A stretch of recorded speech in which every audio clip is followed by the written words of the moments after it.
So this is for Paul Morgan. He has asked me to show him how to make chocolate-covered cherry cookies. He's over at Fort Hood. He's in the Army. So hi, everybody at Fort Hood. Thank you for your service. So we're actually going to start here. I have melted 2 cups, or a cup of butter, which is 2 sticks of butter. And I prefer to use regular butter just because it gives it a better flavor. So, as you can see, we melted it down just a little bit. So, before we get started, you want to make sure that you turn your oven on to 350, because we're going to bake these at 350. And what we're going to need here is we're going to use sugar, brown sugar, cocoa powder, flour, baking soda, salt, and we're going to need, of course, the cherries. You'll need sweetened condensed milk and a thing of chocolate chips. And so what we're going to do into the, oh wait, we also need eggs too. Can't do that without eggs. So what we'll do is we have 1 cup each of sugar and 1 cup of brown sugar.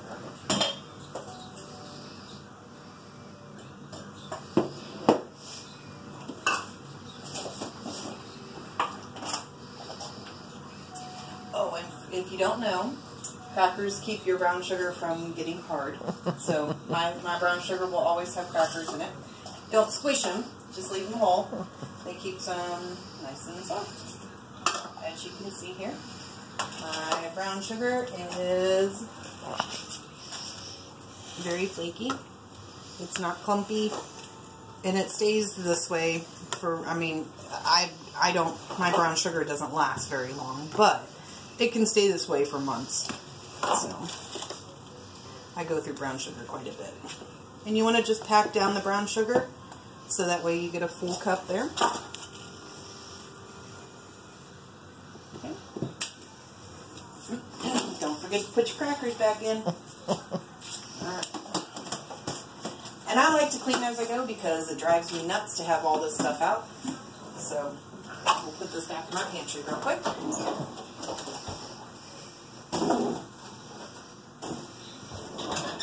Alright. Back this way, I'll show you. So, this is just your basic sugar and butter mixture. So you want to stir that in really good. Get it all combined. Make sure all the butter is completely incorporated. My butter I keep in the freezer, so that's why I melt mine all the way. If you don't leave it in the freezer, you can actually just soften the butter, just leave it out for a couple hours and you're good to go. But I like keeping my butter fresh. So what we're going to do before we do anything else is we're going to put 2 teaspoons of cherry juice in here as well. And this is just the juice that was inside the can of the Martino cherries.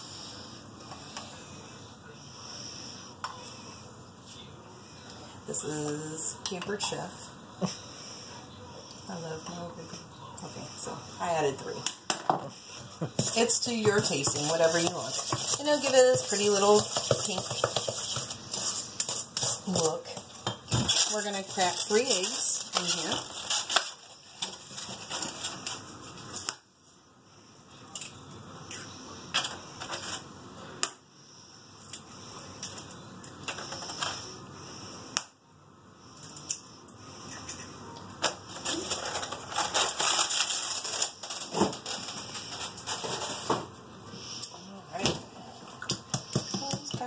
And get them all stirred in there really good.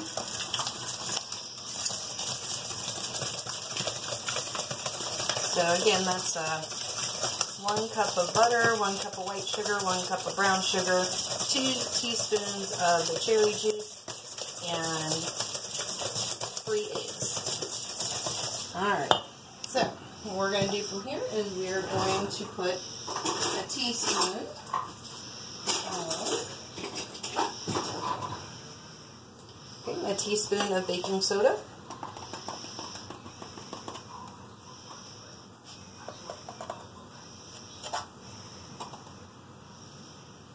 And that just helps your cookies rise a little bit. You know, I do a half a teaspoon of salt just to kind of bring out the flavors. It doesn't make your cookies salty or anything like that, so you don't have to worry about that. So what we're going to do in here is we're going to do 1 cup of cocoa powder. Now, I buy cocoa powder when it goes on sale, and I put them in these containers. That way, you know, if for any reason I have a cookie emergency like this, you know, Paul calls me up, okay, gotta do it. So, 1 cup of cocoa powder. Okay. And you're going to see this get thick. The actual recipe is going to get thick, and that's okay. That's what you want.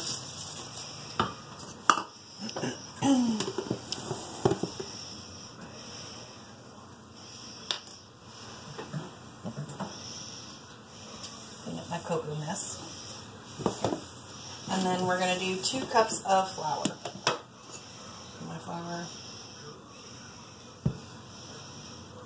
I do 1 cup at a time just so I can make sure that everything gets incorporated good.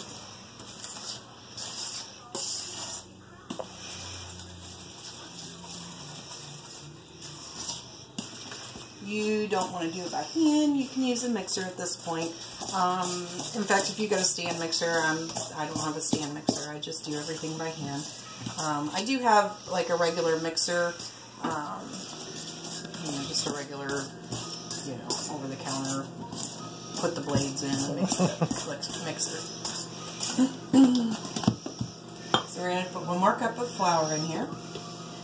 And as I told him, the flour does vary. It depends on the humidity in the air, it depends on where the climate is. So you over in Fort Hood, you might only need 2 cups. Then again, you might need a little bit more depending on if it's a wet day or whatnot.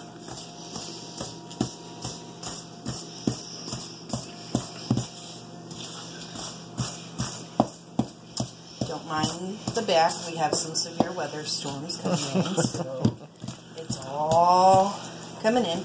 And as you can see, that's still kind of loose, so I'm going to put maybe a half a cup more flour in just to kind of make it a little thick, because we got to make these into balls.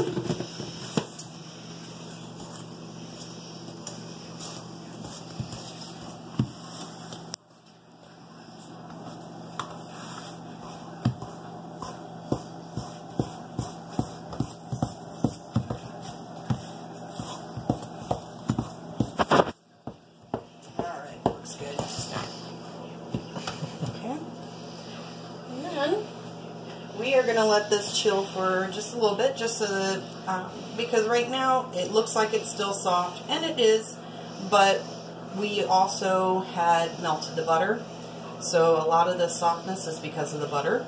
So we're going to go ahead and let this chill for a minute. While we let this chill, we're going to cut up the cherries, so that way we can put them in it.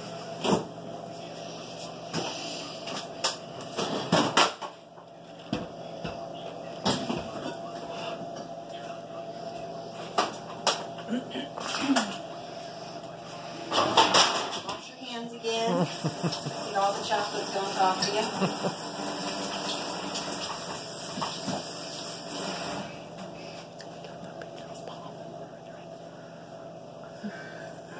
Look at my little boy. That's my little soldier when he was little. Don't tell him I showed you that. He might not like that. He'll get over it.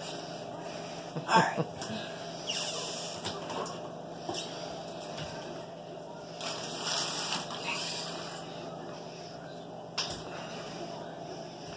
Okay, so I'm just cleaning off the counter again, because we're going to be cutting up these cherries, so we want to make sure the counter's clean.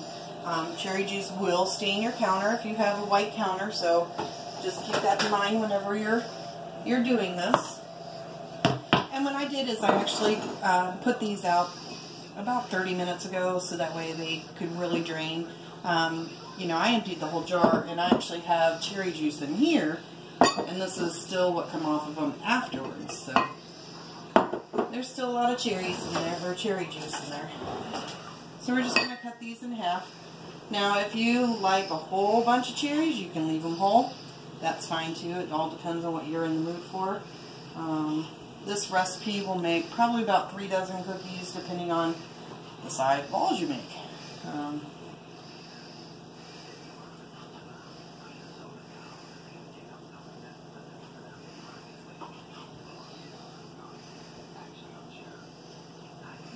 So we are going to hit pause for a minute so that way I can go ahead and get all these done.